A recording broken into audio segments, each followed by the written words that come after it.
one of the other things that happens, and I really didn't look into this enough, but it's so bizarre. Brittany's dad arrives on the scene. We have to talk about this, yeah. So it's He 2013, yeah. 4 years later. He brings his new wife. They come up on the scene, and they basically say Brittany and Simon's deaths were government interference. As far as conspiracy theories go, this one makes no sense. This one genuinely just comes like left of field. Before we even mentioned anything about it, Brittany's dad was not in her life. No. So he just, I think you would call this exploitation. Yeah.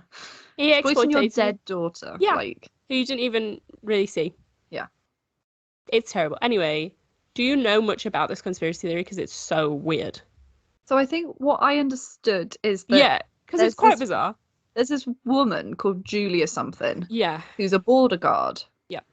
And she's working on the border when she thinks there's like this big gang that are going to try and cross a certain border. And she tries to stop it. So she's classed as a government whistleblower, but also I don't know if that's true. I get the impression it might not be true. Might not be fully true. So anyway, so she goes on this campaign. Apparently at some point she reaches out to Brittany Murphy to talk about this, and they were in correspondence so that Brittany could bring attention to this thing that wasn't happening.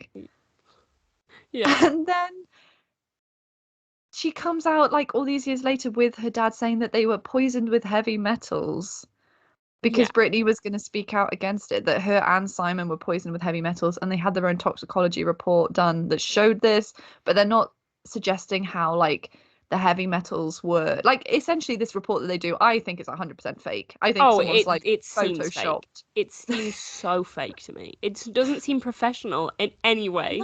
No, because they give an opinion, but it's you should just show like the levels rather than that's what the report would be. It's not like we think it's because of heavy metal poisoning. So it's so bad. It really doesn't make any sense. And then they do all these like random documentaries from it. And they do like a book expose. Yeah. And then Sharon comes out and she's like, Brittany doesn't even know this woman. The correspondence that existed apparently was this woman had written to Brittany Murphy and basically had gotten like a no in response, like, no, I'm not gonna support you. Anything about this. I don't know who you are. I don't know about this. And why, like, if you're a government whistleblower, you don't generally need like celebrity endorsement to do it. You just do it and people are like, oh, because you have the evidence. Yeah. And people are like, whoa, that's crazy. Like, you don't generally have to reach out to celebrities and be like, could you just back me up on this? That's not a thing that happens.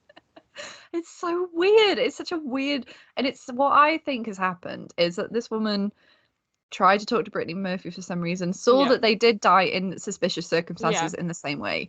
And instead of being like, oh, it's two ill people, I'm going to contact her dad, who looks like he's up to grab money in any way that he can, and manipulate the situation that way. And we can get as much money out of this lie as we can. I also feel like if the US government is killing off two people, why would they do it so there was a 5 month gap in between? Like, they surely could do it in a much more believable manner. On like this, like they could have done it. Yeah, I was just thinking car accident, something like that. Like it's so that would be so much easier than heavy metals 5 months apart.